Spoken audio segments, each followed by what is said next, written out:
যদি কেউ অপরাধ করার পরে স্যালেন্ডার করে তার সাজা কেমন, আর যে অ্যারেস্ট হয় তার সাজা কেমন?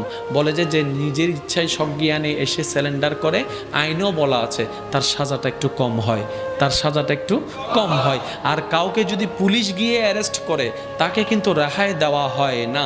যত দৌড়ানো পুলিশকে দৌড়াইছে তার সাথে 10 ডবল দৌড়ানো তাকে জেলখানার ভিতর দৌড়াইতে হয়, কারণ এটা অ্যারেস্টের মামলা। রব্বে করিম বলে আজরাইল তোমার কাছে এসে তোমাকে অ্যারেস্ট করে আমি রবের দরবারে হাজির করার আগে বান্দারে সজ্ঞানে মন থেকে তুই যদি মরার 5 মিনিট আগে একবার বলিস ও আমার রব মাফ করে দাও, আমি রব তখনও মাফ করে দিতে রাজি আছি। ইসলাম বুঝার ধর্ম। ইসলাম কিসের ধর্ম? যত বুঝতে থাকবেন তত আপনি প্রেমে পড়বেন, যত প্রেমে পড়বেন তত ঈমান বাড়বে, যত ঈমান বাড়বে তত আপনি রবের রহমতের কাছে যেতে পারবেন।